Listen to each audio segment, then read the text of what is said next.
Hablaremos esta noche de Alexandre de Rhodes y su expedición al Vietnam.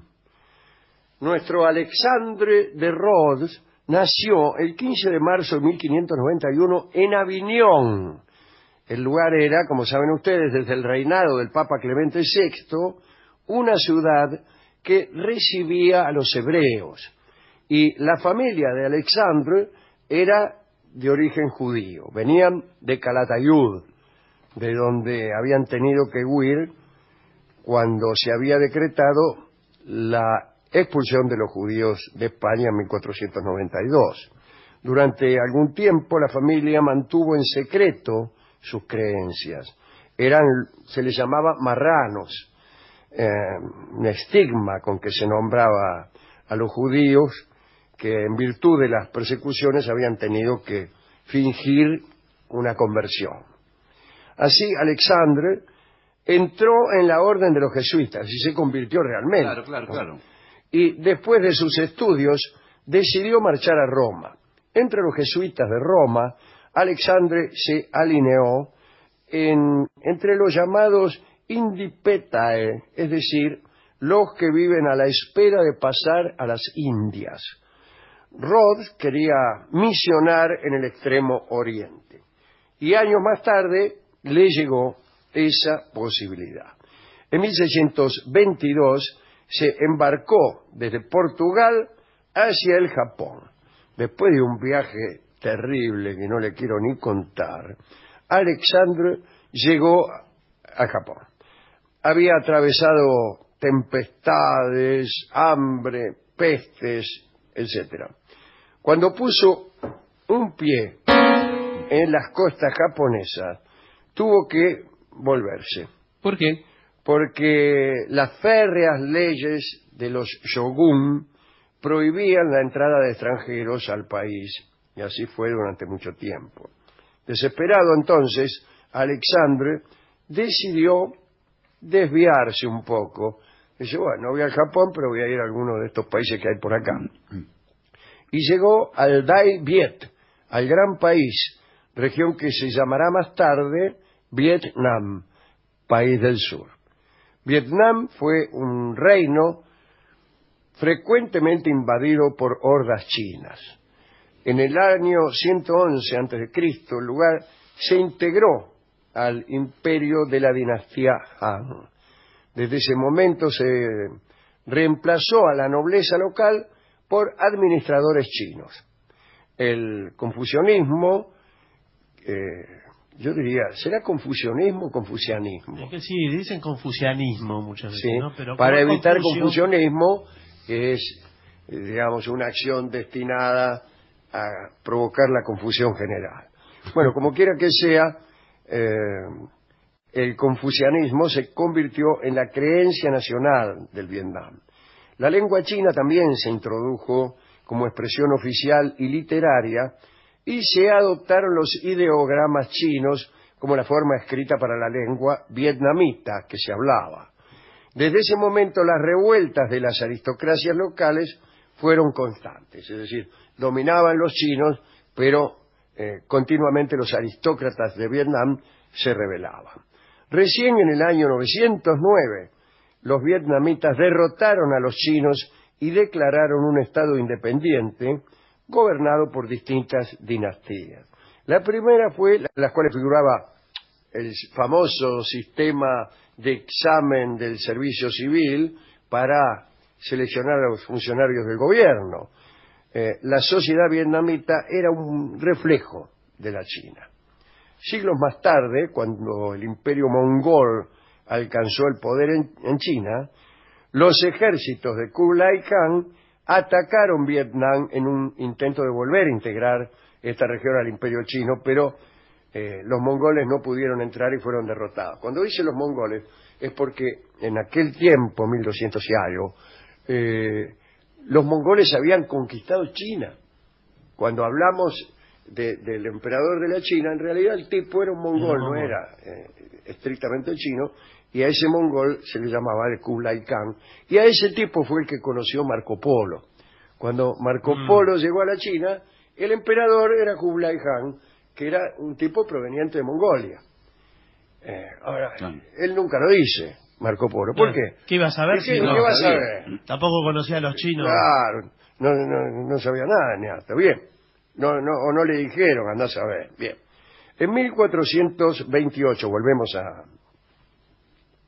a Vietnam, Le Loi ascendió al trono como primer emperador de la dinastía Le. Es decir, salían de la dinastía Li y pasaban a la dinastía Le. Sí. No era un gran cambio.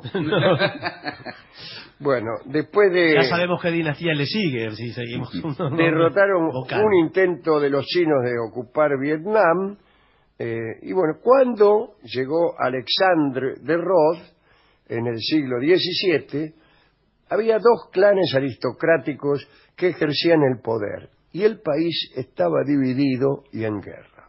De un lado la Cochinchina, con Hue, su capital, y del otro Tonkin, con Hanoi, que después sería capital de Vietnam del Norte, con Hanoi como su ciudad más importante. La visita de Alexandre de Rhodes osciló entre esas dos regiones y favoreció a veces a uno, a veces a otro, según resultara más conveniente. Alexandre era un hombre alto, de rostro alargado, con grandes ojos salientes, con una gran nariz, recta y larga, y barba negra. Bueno, la verdad es que la región, igual que Japón, era bastante hostil con los extranjeros, ¿no? Pero sabían que la única forma de hacerse fuertes frente al poderío chino era apoyándose en alguna potencia extranjera. Así, Alexandre de Rhodes pudo desembarcar en la Cochinchina de la mano de comerciantes portugueses que compraban de todo ahí en Oriente. Allí se encontró con lo que él llamó una cultura frágil. Se hablaba una lengua derivada del chino, que utilizaba caracteres simplificados y que se llamaba Nom. En todos lados se practicaba una religión. Alexandre aseguró que pronto admitirían una inspiración venida de afuera. Y en eso los jesuitas eran especialistas. Claro. Algunos ya habían intentado algo antes, como Gaspar de la Cruz, pero la ignorancia de la lengua local impedía el contacto. La mayoría de la gente contemplaba con miedo a los que no hablaban su idioma.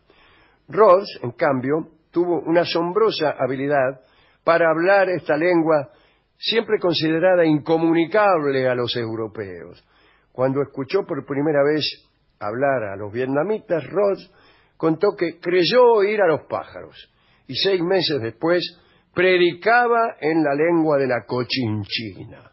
En 3 semanas, un muchacho del país, un muchacho muy rápido que enseguida comprendía lo que se le decía, le enseñó los diferentes tonos, las intensidades y los volúmenes de la pronunciación de aquel dialecto. Alexandre de Rhodes fue el autor del primer glosario franco-vietnamita y de la primera gramática de esa lengua. En Cochinchina reinaba un señor llamado Sai Wong, y pronto Alexandre convirtió a la prima del rey, la hizo cristiana, y la llamó María Magdalena. La bautizó. Sí. ¿No? La muchacha desplegó un proselitismo tan ardiente que suscitó incluso reacciones. Al rey no le importaba nada. Él estaba preocupado por los asuntos políticos, los negocios, pero calculó que si se le facilitaban los negocios con Occidente, todo eso valía alguna misa, ¿no? Hubiera dicho otro. Pero un día la flotilla de comerciantes portugueses siguió de largo y no paró en el reino de Sai Wong. Y a partir de entonces, los adversarios de Alexandre empezaron a conspirar y lo echaron con el argumento de que traía mala suerte, de que atraía la sequía y los insectos molestos, y lo rajaron. ¿Y entonces a dónde fue? Hanoi, a Tonkin, cuya capital era Hanoi. la otra parte del país dividido. Allí gobernaba el rey, el Chua, se llamaba Trin Trang. ¿Qué quiere que le diga? Trin Trang. Una muchedumbre de curiosos estaba en el muelle ahí impaciente por ver la carga del barco que traía Alexandre. Y el jesuita aprovechó la ocasión para arengar a los mirones desde lo alto, lanzó inmediatamente un sermón y Trin Tran lo recibió al jesuita. Un detalle curioso, Rhodes, como otros, entregó al rey un reloj mecánico, un libro de matemáticas en chino y otro del cielo y de los astros. Y luego empezó con los regalos el rey de Tonkin. Y los regalos de este muchacho, el Trin Tran, fueron también regalos interesantes porque él también de algún modo pretendía convertir al que tenía enfrente, ¿no? Al final terminaron amigos y Alexandre pudo construirse una casa cerca del Palacio Real. Pronto personajes del más alto rango se convirtieron al cristianismo, empezando por la hermana del rey, bautizada con el nombre de Catalina. Y la hermana arrastró a varias minitas de la corte y en particular a su mamá, Catalina. Y Catalina era poetisa y predicaba con... No, Catalina era ella. La mamá no sabemos cómo se llama. Acá me informan que no. No, está bien. No pero Catalina, no la vieja. A la vieja la dejamos tranquila. Catalina era poetisa y predicaba con sus versos. Escribió en verso toda la historia del catecismo, la creación, la vida, la pasión de Cristo, todo eso. Y bueno, Rhodes tenía también otras armas. Como sabía que a los vietnamitas les gustaban los espectáculos y la música, multiplicó las manifestaciones donde se mezclaban juegos, cantos, danzas, sainetes, tomaba como pretexto las ceremonias religiosas y hacía una fiesta fenómena, ¿no? A los 2 meses había bautizado a 3.500 niatos. Los convertidos adoptaban, como suele ocurrir, una religiosidad exacerbada. Algunos hacían hasta 15 días de marcha, atravesando arrozales y selvas para ir a confesarse con él. Y también llegaron las reacciones. Las concubinas reales, asustadas ante la idea de que su señor se hiciera cristiano y monógamo, calzonamo, provocaron una revolución. Se aliaron con la guardia para persuadir al rey de que los misioneros se carteaban en secreto con sus amigos en Cochinchina, lo que podría ser cierto. Los mismos psicofantas, dice aquí, o sea, los mismos delatores, acusaban a Alexander de utilizar agua de muerto para hacer hechizos, que no era otra cosa que el agua bendita o el agua que usaba Rhodes para bautizar. Bueno, Trin Tran se resistió, qué sé yo, a lo que le decían sus cortesanos, que le decían, echalo. Trin Tran se resistió, pero sus mujeres acabaron por convencerlo de que el jesuita era un brujo, que podía matar incluso con el aliento, lo que sería, ¿no? Llegó un momento en que todas las matemáticas del mundo y todo el encanto de Alexandre no pudieron contra esas razones. Y el rey ya no lo llamó para conversar, y cuando lo recibiera de lejos, para evitar su aliento, ¿no? Mirá vos. Y como Alexandre era medio sordo, pusieron un eunuco como correveidiles, pero el eunuco era sobornado por las concubinas y le batía todo al revés. Ay, Dios. Bueno, incluso hasta predijo un eclipse de luna, Alexandre, pero igual no dijo nada. No le sirvió. Veo que siempre uno predice un eclipse y enseguida todos lo nombran rey o algo. Hasta que sacó un edicto Trin Tran que dice: prohibimos, bajo pena de muerte, a nuestros súbditos que concurran al encuentro de bonzos extranjeros o que abracen la ley que ellos predican. Lo rajaron.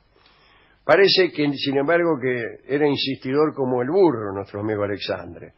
Mientras navegaba en la nave en la cual se lo deportaba, convirtió al capitán y a 80 de sus hombres. Y con ellos volvió a Cochinchina, pero no le fue bien. Apenas bajó, lo detuvieron y lo condenaron a muerte. Las súplicas de la convertida María Magdalena, ¿se acuerda?, le salvaron la vida. Nadie quiso cortarle la cabeza y lo expulsaron una vez más y jamás volvió al Vietnam. Murió en 1670 a los 79 años, predicando el cristianismo quizá en el lugar más difícil de todos, Isfahán, una ciudad de Persia, durante mucho tiempo sede del Shah, donde estaba el Shah de Persia, ¿no?, y capital del Estado. Eso es todo lo que sabemos de nuestro querido Alexandre de Rhodes. Una más, el otro día creo que contamos también, o hablamos acerca de los muchos intentos realizados por ilustremos esta. Estamos de vuelta con el problema de la canción. Otra vez ahora China... la China de la mazorca no la podemos poner. No, eso no, pero ¿algún tango vietnamita no hay? Debe haber. Tiene que haber. Sí. Escucharemos Entrada Prohibida. Uy, justo lo que le pasó. Es un tango que alude a la rispidez del Japón y otros estados orientales para dejar ingresar a los occidentales. Es un tango que vamos a escuchar en la versión del Cuarteto Los Haces. Ajá. Cuarteto no muy conocido, pero que tenía su popularidad. Muy buen nombre. El nombre es muy bueno. Sí. Y ahí el que tocaba el piano era Juan Carlos Cambón, que fue uno de los 5 grandes. Del buen humor. Sí, los 5 grandes del buen humor. Muy bien. Bueno, Entrada Prohibida, que tiene también una letra no oficial que comienza: del cabaret la rajaron. Sí, ¿y cómo sigue? No le puedo decir. Etcétera. Es la no oficial. Sí, claro.